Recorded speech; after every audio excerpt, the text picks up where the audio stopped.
Tree falls in a forest, but no one is around. Did it make a sound? Israel is counting on dimming the noise by kicking out Al-Jazeera from operating in Israel. The Qatari network has both an English language and Arabic channel and is world-renowned for its reporting in the region. Let's listen to this news.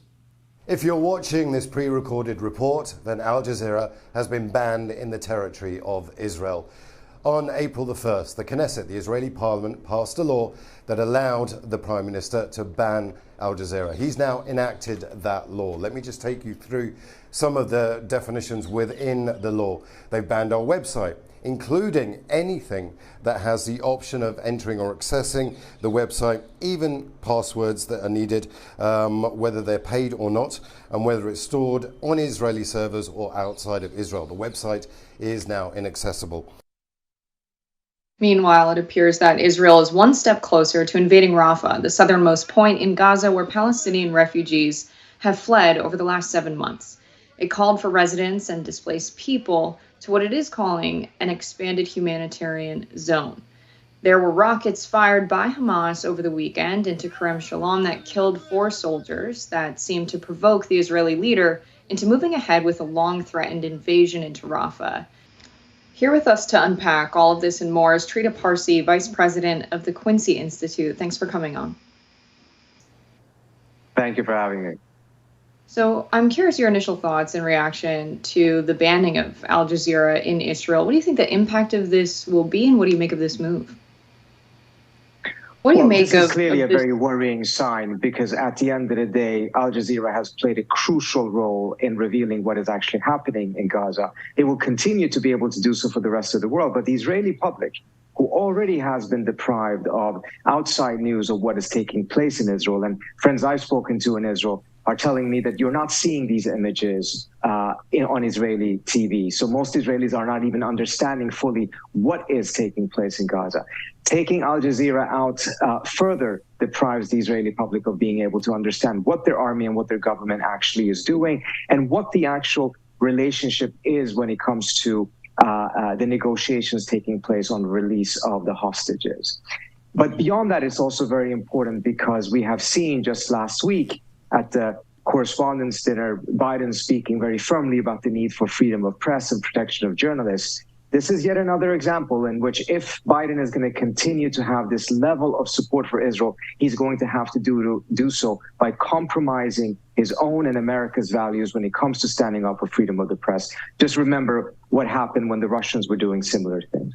Indeed. What is the stated military objective of a ground invasion of Rafah, and what is likely to result? We're seeing that the map was showed that the designated area that they're supposed to move to for humanitarian reasons, although I can't imagine that is much of a consolation or will be so, rigorously enforced that, oh, you're absolutely safe and you're in those areas. We've seen, we've seen civilians not safe even when moving through areas that are supposed to be safe in other areas of Gaza. But why does the Israeli military consider this to be an important military target? It's not entirely clear as to why they really do. It seems like it's more of an effort to just continue the war. The Netanyahu government clearly does not want to end this war, and it's become very clear as part of the hostage release negotiations as well that he is not committing to anything that actually ends the war. At best, it will be a few weeks of a ceasefire, and then he will resume it. By going into Rafah right now, that is an effective way of killing any negotiations about the release of the hostages. And we have seen him say just a few days ago that whether there is or isn't a hostage deal, Israel will go into Rafah. So that in many ways has killed these negotiations about the hostage release and a ceasefire.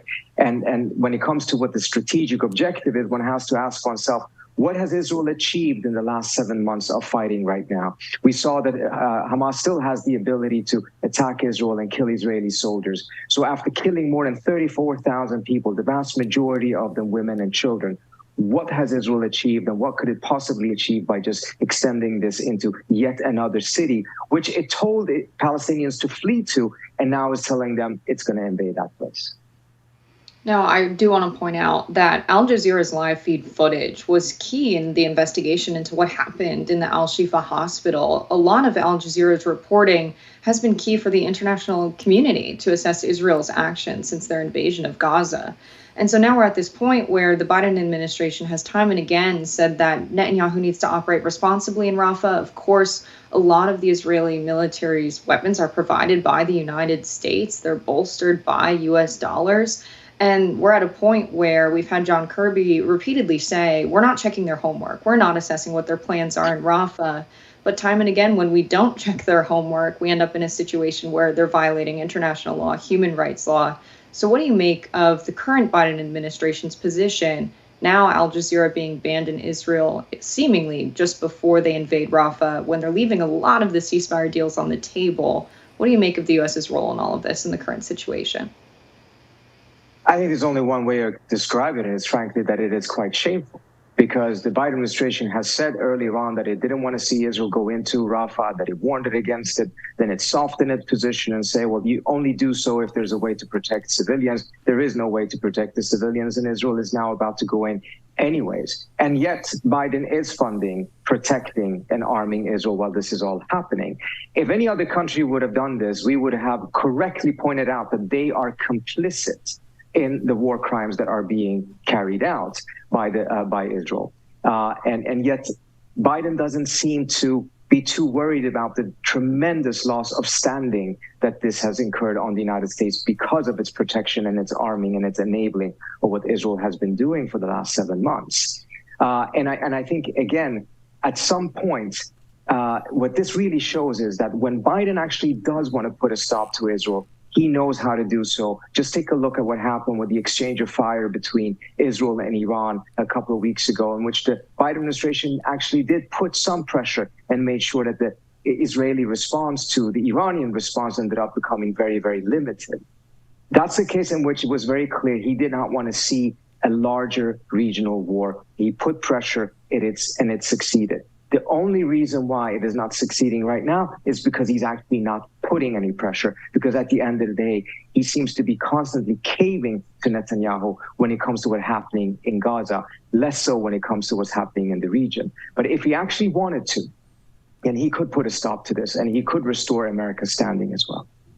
It reminds me of, the decision in Ukraine to suspend some political parties and also free, independent, regime-critical media outlets. This took place in Ukraine as we're told the stakes of this conflict are existential, and this is the stakes for the West and for democratic governance, the resistance against Russia in this effort.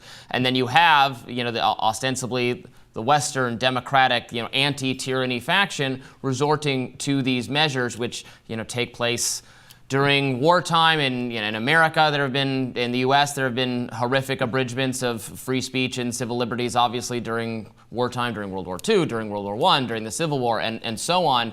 But I think it does.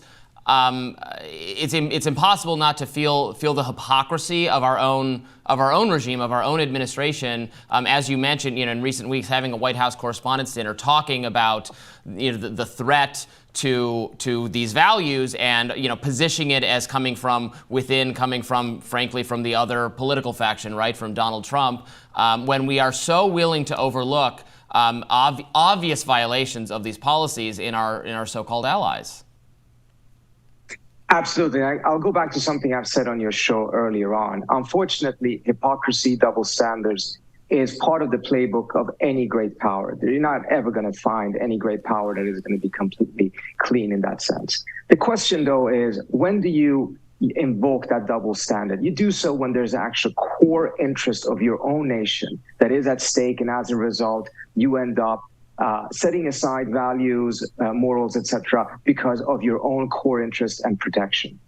The question here is, what is the core interest of the United States in a continued slaughter in Gaza that is so worthwhile that Biden is willing to go to these excesses, these lengths, to throw out the window American values, American standing, which will have a long-term impact on the United States long after Biden no longer is president? I cannot see a single compelling U.S. national interest that justifies what the Biden administration is doing in terms of sacrificing values that we believe are crucial for the foundation of American foreign policy. Would love your quick thoughts on how the response to student protests that are pro-Palestine across the country, how the response of militarized police being called to campus, the national response of Congress and the administration's comments, is that affecting the view of the U.S. on the world stage, in your view? Unfortunately, yes, and very predictably so. You have countries such as Iran, who has a horrible human rights record, pointing to this as a way of essentially leveling the playing field and pointing out that the U.S. is doing, in their view, the same thing as their own governments and other governments have done when they have clamped down on their protesters. I think this, the whole episode here is in a very ways, very, very bizarre, I have to say. There is an ongoing a war, a slaughter, war crimes being committed. It is being committed in our name. It is being committed with our weapons, with our money. And to expect that there won't be an element, at least one element in this country that will stand up and protest against it. And overwhelmingly, these protests have been completely peaceful. We have seen clearly that in the case of UCLA, for instance, where the violence actually came from, a counter protest that was funded by outsiders, not from people from the university itself. We've seen in these cases what it actually does. And I think ultimately it is part and parcel of how we are sacrificing our own standing, our own values, and our own soft power in the world by conducting ourselves in this way. Just real quick before we let you go, what is going on with ceasefire negotiations? Were they ever real? The news we heard in recent weeks, are we just at such a, an impasse that that Israel's position is that no lasting peace can exist until Hamas is defeated or surrenders or gives up power, and Hamas obviously has no willingness to take that deal and is going to then keep the hostages in that case. Are we any closer to a breakthrough there? The breakthrough that was hoped for has fallen apart, and at the end of the day, as was reported in Israeli media itself, it comes down to the fact that Netanyahu refuses to agree to a permanent ceasefire and an end to the war. He is not willing to get his hostages back, his Israeli citizens back, in order to end the war, but wants to continue this war. And one can say, well, it's because Hamas has not been defeated. Yes, but Hamas will not be defeated militarily. That was very clear from the very beginning. And as I mentioned on this show, just listen to what other Israeli officials, including former Prime Minister Ehud Olmert, have said about this. It's just an impossibility to defeat it entirely militarily. But Netanyahu doesn't want to end this war for obvious reasons. The minute this war ends, his political career ends, and most likely his prison sentence begins. And it's part of the reason why it's so problematic that Biden has tied U.S. policy to Netanyahu's decisions, mindful of the fact that Netanyahu has no interest in seeing this conflict come to an end, even if it means that the Israeli hostages will continue to linger and unfortunately die in the captivity of Hamas. Dr. Parsi, thank you so much for joining us today. Thank you for having me.